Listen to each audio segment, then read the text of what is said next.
All right, guys. So wrapping up our Chili Bowl coverage here on the Rodman Rundown. It's about 3:30 p.m. here. Kind of just took the day to, just think about what we saw last night overall at the Chili Bowl Nationals. And I've got a brief overview. I'm not going to go through a lap by lap, feature event rundown like we've done for the last couple of nights. Just a brief overview of what we saw from about the pole shuffle on throughout the rest of the night. So the C's, the B's, and the A's. And just kind of give you some of my thoughts about some of the crazy things that either stood out or were kind of controversial or whatever, going into the main event. So the first thing I've got written on the board is that little bit of a pole shuffle controversy there. And there's a lot of things to talk about involved with this. A lot of people don't really like that time trial style of pole shuffle. A lot of people were advocating to bring back the one-on-one, or maybe there was even a 2-on-2, or it was like a 1v4 option they had a couple of years ago for the pole shuffle. And those just never really worked, in my opinion. And I have been to the Chili Bowl. I've mentioned it a couple of times. I've been there 10 or 11, Chili Bowls in my career, and I never was really impressed at all with the 1v1s or even the 2v2s. I mean, it didn't really do much for me. For 2 laps, it's hard to build momentum. Usually the guy that starts on the front row or starts on the inside or whatever seems to have the advantage. I do kind of like the qualifying session, especially when it's like how it was, when it was, you had to enter in above the cushion to be fast. It was fun to watch these guys manhandle the car around the track. But then comes the controversy where you have Pursley out there who goes by through 6 or 7 rounds. His tire's already hot. He's rolling. He's got the most laps on the track. He's just picking guys off one by one. He knows the line. His car's already dialed in. That seems to be a little bit too much of an advantage. And then you have him running out of gas, and they're not letting him go, put gas in it to continue on, which was kind of a buzzkill. So there was a lot going on there with the pole shuffle. I'm not sure what the correct thing to do is with that in the future. I do like the time trials. I honestly kind of wish it was, I don't know, you can't do one guy at a time. That doesn't really make sense. I do like how it was last night. I know it's not as exciting as a race, but the races in the past for the pole shuffle have not been that good. People seem to have some short memories there. So I don't know what they're going to do with that. I don't have a suggestion, so I'm not going to sit here and bash it all the time, but that was definitely a little bit of a talking point on Twitter, if you will, last night. There was some madness in the B main, especially that first one between Cannon McIntosh and Cale Drake and a couple of other guys. I think Tyler Edwards was in that one as well. It was just complete chaos, and that track was just perfect for the B main. And I'm sitting there watching, and I'm just thinking, like, this is the pinnacle of racing. Like, this is what people show up to watch. This is why people turn Flow Racing on to watch. How can you watch that B main with McIntosh and Cale Drake and all those guys and think, yeah, this stuff sucks? Like, how do you think that? I mean, it was unbelievable racing we saw in the B main. Unfortunately, it would not carry over to the feature because you get so many good cars starting up front. They're not going to be making many mistakes, which we'll get to here in just a few moments. Then getting into the feature, the track conditions for the feature.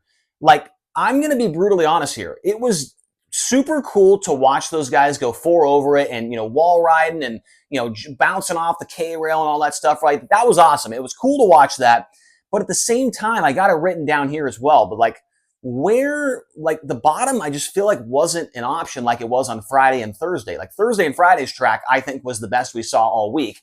Obviously, it is very, very cool to watch these guys. I mean, just bouncing off the wall, doing all kinds of crazy stuff out there on the racetrack. But I want to see these guys have to leave the top, have to try and run the bottom, right? Like sliding each other, doing stuff like that. But that just wasn't an option. It was mostly ring around the top. If you make a mistake on the top, some guy's going to slide you. That was really the only way you were going to pass people besides getting to lap traffic, which we didn't see very much traffic last night, right? So I think the conditions were cool to watch, but for the overall product, it was just too fast around the outside. The bottom just did not seem to have much of an option except for on the restarts when guys would go to the top, make a mistake, a guy or two like a Golobic or a Bernal able to pick off a car on a restart on the inside, but it seemed like immediately you had to go back to the outside line to even be remotely in the conversation. On lap number 8, the first big incident of the race, Jonathan Beeson, he gets upside down. He would finish way down the order, but it would be his 8th ever Chili Bowl that he'd made in his career. So that was cool to see Beeson's season back in the Chili Bowl main event after a couple of years of missing it. And then early on in the race, Landon Brooks, faster than anticipated, Faster than what I anticipated, faster than what everybody else anticipated. I looked over to my girlfriend when we're watching the race, and I'm thinking, Landon Brooks is just happy to be there. I think he's going to run outside the top 10, but he held his own, ran second and third for, I would say, 85% of that race, and really turned a lot of heads. This guy needs some kind of ride next year. I know that he's got something going in California, but I mean, it is like on the local level. It's like running NARC and maybe traveling a little bit in the 410. This guy definitely deserves an opportunity on the big stage. I don't know if I'm talking high limit or outlaws, but like a true outlaw type of ride needs to pick this kid up, because he is the real deal. Made his first ever Chili Bowl, was challenging Kyle Larson for the lead a couple of times, and he ultimately comes home in fifth. But Landon Brooks, hat tip to him. And then Dason Pursley, in my opinion, might have been the fastest car this entire main event. He would catch up to Kyle Larson very, very quickly. Larson could not get through the traffic, but with the track conditions, it was so hard to pass because you could not run the bottom after a 2-lap run. It was just way too fast around the outside, and Larson's able to ricochet and carry him off the wall just right and get the run down the straightaway. Dason could reel him in, but it was just almost impossible to pass. So Pursley's speed was definitely evident, and I think that he will win a driller at some point in his career. Then there's the incident later in the race between Brenham Crouch and Jacob Denny. They get together at the back of the field.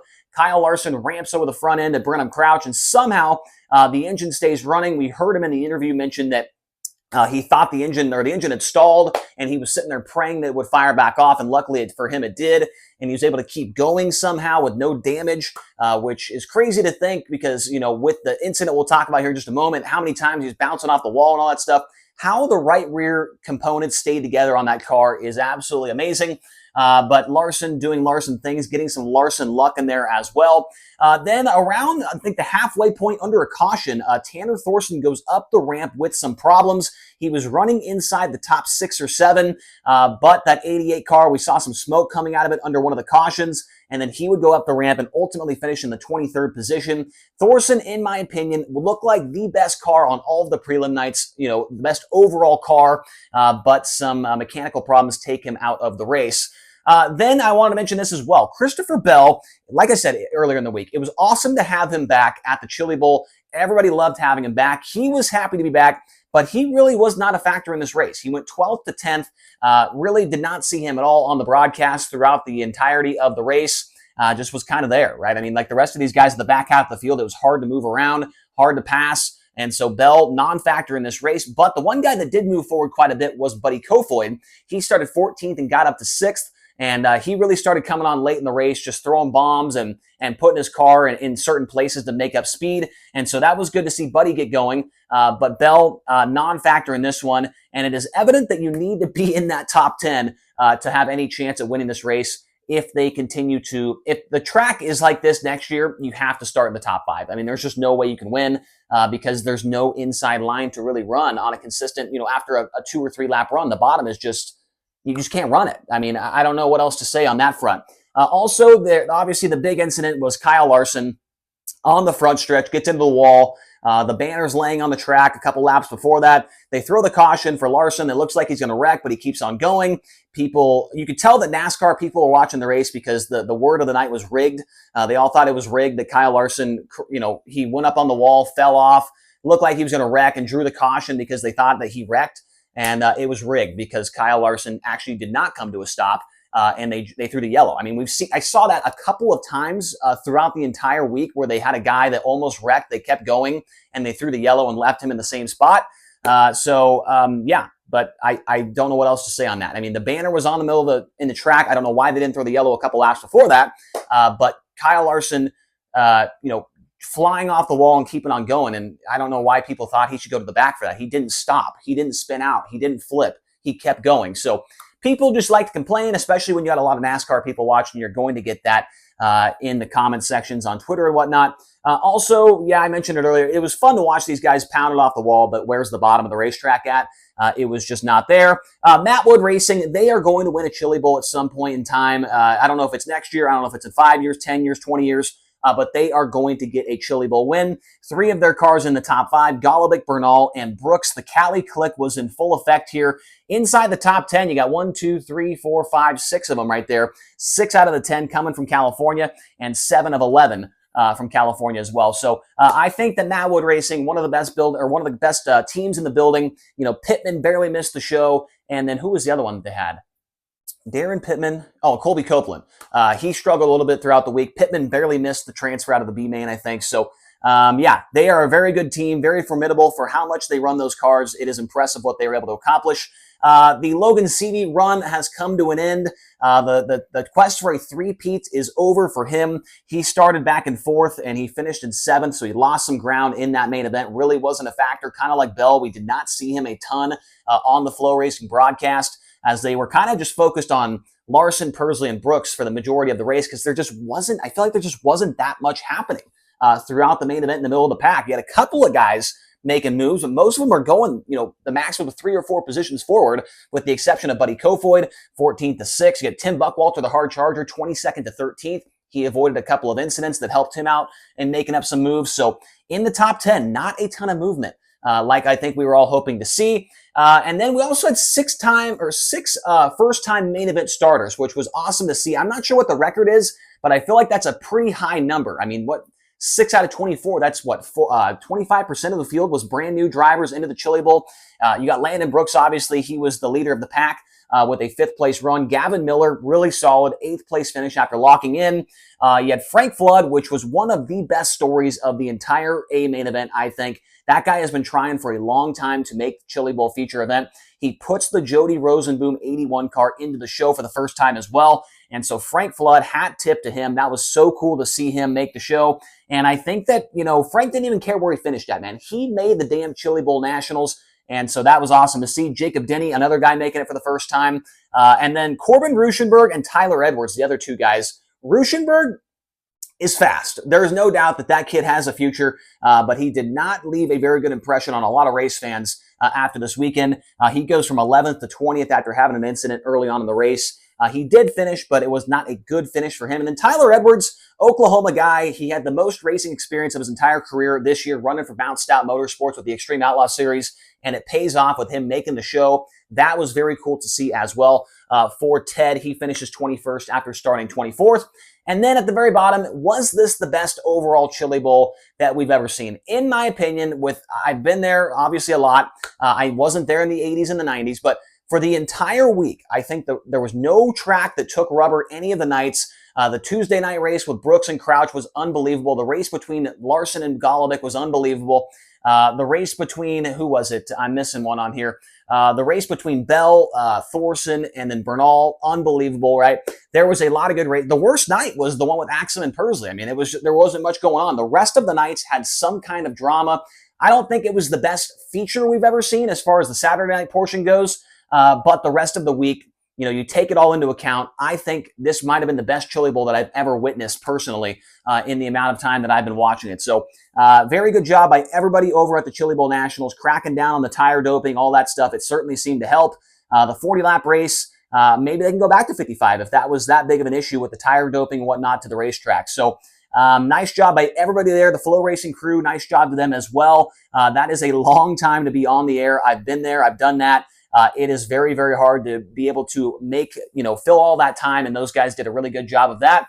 A quick rundown, Kyle Larson led all 40 laps in this one. Dason Pursley finished in 2nd. Shane Golovic, 8th to 3rd. Ryan Bernal, 9th to 4th.